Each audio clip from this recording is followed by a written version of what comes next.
গতকাল সকাল থেকে বিডিআর সদস্যদের একটা অবস্থান কর্মসূচি আমাদের শহীদ মিনারে চলছিল। এরপরে আমরা আজকে দুপুর 12টা পর্যন্ত একটি আলটিমেটাম দিয়েছিলাম 8 দফা দাবি বাস্তবায়নে। এর ভিতরে প্রধান দাবি হচ্ছে চাকরিতে পুনর্বহাল করতে হবে, এছাড়া যারা নিরপরাধ বিডিআর সদস্য আছেন তাদেরকে মুক্তি দিতে হবে, এছাড়া আরও 6 দফা, মোট 8 দফা দাবি আমাদের রয়েছে। 8 দফা দাবি পরিপ্রেক্ষিতে আজকে কিন্তু আমাদের 12টায় এ পর্যন্ত একটি আলটিমেটাম দেওয়া ছিল, যে আলটিমেটামের পরিপ্রেক্ষিতে আমরা 12টার পরে সচিবালয়ের উদ্দেশ্যে শান্তিপূর্ণভাবে একটি লং মার্চ কর্মসূচির ঘোষণা দেই। কিন্তু রাস্তায় হাইকোর্টের যে মোড়টা রয়েছে, অর্থাৎ শিক্ষা ভবনের যে মোড়, সেখানে পুলিশ আমাদের ছত্রভঙ্গ করতে জলকামান নিক্ষেপ করে। আমরা এই ঘটনায় একটি তীব্র নিন্দা জানাই, কারণ এখানে যারা রয়েছেন সবাই ছাত্র সমন্বয়ক, এছাড়া বিডিআর এর পরিবার এবং পরিবারের সদস্যরা। আমাদের দাবি হচ্ছে ন্যায্য দাবি। এই ন্যায্য দাবির পথে পুলিশ জলকামান মেরে যে ঘটনা ঘটিয়েছে, এটা আসলে একটা নেক্কাজনক ঘটনা। তারা আমাদের ছত্রভঙ্গ করার জন্য জলকামান নিক্ষেপ করেছে। পরবর্তীতে আমরা অর্থাৎ সচিবালয়ের আগ পর্যন্ত আমরা কিন্তু অবস্থান নেই। আমাদের এখানে বৈষম্যবিরোধী ছাত্র আন্দোলনের সমন্বয়ক হাসনাত আবদুল্লাহ, বৈষম্যবিরোধী ছাত্র আন্দোলনের সমন্বয়ক মাহিন সরকার সহ আরও কিছু ছাত্র সমন্বয়করা আছেন। কিন্তু তারপরেও পুলিশের যে ঘটনাটি আজকে ঘটানো হয়েছে, এরকম একটি ঘটনা আমরা ধিক্কার জানাই। কারণ এই পুলিশও যদি শেখ হাসিনার পুলিশের মতোই আচরণ করে, তাহলে দুই পুলিশের মধ্যে আর কোনো পার্থক্য থাকলো না। আমরা এই ঘটনার একটা তীব্র নিন্দা জানাচ্ছি।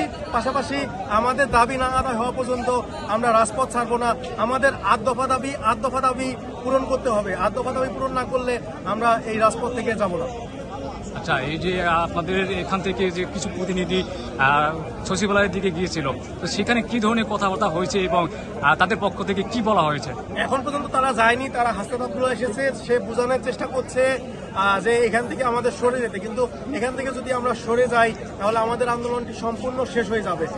এজন্য আমাদের একটি দাবি, যে আমাদের সাথে যতক্ষণ পর্যন্ত লিখিত আকারে কোনো কিছু না হবে ততক্ষণ পর্যন্ত আমরা এই সচিবালয়ের মোড় এখান থেকে সরে যাব না। তো আপনাদের দাবি যদি আজকে যদি চূড়ান্ত না হয়, যদি মেনে না হয়, তাহলে সেক্ষেত্রে আপনারা কি ধরনের পদক্ষেপ নেবেন? আজকে আমরা সচিবালয়ের উদ্দেশ্যে লং মার্চ করেছি। আগামীকাল হয়তো আমাদের আরো তীব্র কোনো কঠোর কর্মসূচি ঘোষণা করা হবে, যেহেতু আমাদের এই দাবিটি কিন্তু যৌক্তিক দাবি। আমরা যৌক্তিক দাবির পথে আছি। আমরা জানি যে আমাদের এই দাবি, এই আন্দোলনটা সম্পূর্ণ যৌক্তিক।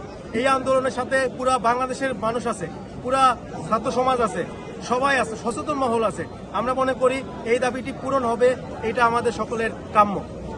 তো এখন বিশেষ করে আপনাদের এই মুহূর্তে কি ধরনের বার্তা আছে?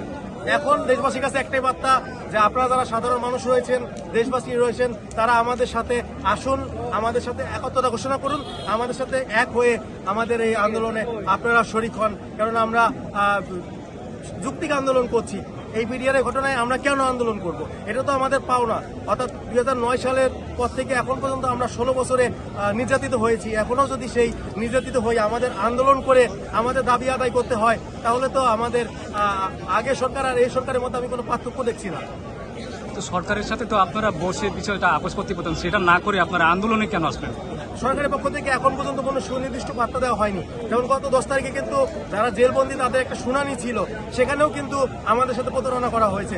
তারা বলেছিল যে 15 মিনিট পর তারা শুনানি রায় দেবে, কিন্তু সেই রায় তারা পরে শুনানির সময় করেছে 1 মাস 3 দিন পর, অর্থাৎ আগামী মাসের 13 তারিখে আমাদের শুনানি রায় করেছে। অর্থাৎ 15 মিনিটের কথা বলে বা 1 দিন 2 দিনের কথা বলে তারা 1 মাস 3 দিন সময় নিচ্ছে। তাহলে এখানে বুঝতে হবে যে অজ্ঞাত কোনো মাথা আছে, যে যদি এই বিডিআর ঘটনায় সুষ্ঠু তদন্ত হয় তাহলে কিন্তু যে কোনো বড় মাপের একজন ফেঁসে যাবে। এই কারণে মূলত কেউ চাচ্ছে না আমাদের এই আন্দোলনটা যাতে সরকার মেনে নেয়, আমাদের দাবি পূরণ হয়। সবাইকে ধন্যবাদ। আর একটা প্রশ্ন করতে চাচ্ছি, সেটা হচ্ছে যে আপনাদের কি মনে হয় উপর মহল থেকে কোনো ধরনের চাপ সৃষ্টি হচ্ছে কিনা? না, এখন পর্যন্ত কোনো চাপ সৃষ্টি হয় নাই বা আমরা কেউ চাপের সম্মুখীন হই নাই। তবে হতে কতক্ষণ, যেহেতু আমরা যারা নেতৃত্ব দিচ্ছে তাদেরও সমস্যা হতে পারে সামনে, কিন্তু আমরা এখন পর্যন্ত কোনো সরকার থেকে বা কারো পক্ষ থেকে কিন্তু আমরা এখন পর্যন্ত কোনো চাপের সম্মুখীন হইনি।